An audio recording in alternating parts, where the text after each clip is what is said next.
जब भी टेस्ट में ज्यादा सिलेबस आता है तो मैं सारा प्रिपेयर कर ही नहीं पाती हूँ, कुछ ना कुछ छूट ही जाता है जिसकी वजह से मेरे मार्क्स भी कम आते हैं। तो अभी रिसेंट में जो चैप्टर्स तुमने पढ़े होंगे तुम्हें उसको तो ज्यादा रिवाइज करने की जरूरत नहीं पड़ेगी, वो थोड़े से टाइम में हो जाएगा, तुम एक बार देख भी लोगे सुपरफिशियली। तो इसके पहले जो तुमने चैप्टर्स पढ़े थे उसकी सिर्फ तुम क्वेश्चन प्रैक्टिस करके देखो। जब तुम क्वेश्चन लगा रहे होगे और जो क्वेश्चन तुमसे नहीं बना मतलब तुम वो सिर्फ टॉपिक भूल रहे हो, तो बस तुम उस टॉपिक को जाकर के रिवाइज कर लो, ठीक है। तुम्हें पूरा चैप्टर रिवाइज करने की जरूरत नहीं पड़ेगी। अब कुछ ही 2-3 चैप्टर्स ऐसे होंगे जिसे तुम्हें पूरा पढ़ना पड़ेगा जो तुम बिल्कुल ही भूल रहे होगे, ठीक है।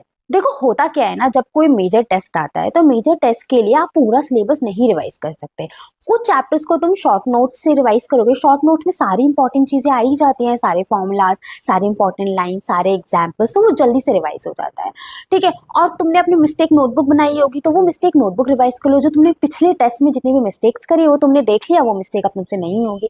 जब भी कोई मेजर टेस्ट आता है, मेजर टेस्ट में क्या होता है कि सारे इंपॉर्टेंट क्वेश्चन ही पूछे गए होते हैं, जो तुम यहाँ से शॉर्ट नोट से और अपनी मिस्टेक से रिवाइज कर लेते हो तो तुम्हारे आगे के टेस्ट में मार्क्स अच्छे ही आते हैं। And this is how toppers prepare for their major mock papers, जिससे कि उनके मार्क्स नहीं गिरते हैं, क्योंकि अगर तुम पूरा सिलेबस रिवाइज करने जाओगे तो मैक्सिमम चीजें छूट ही जाएंगी।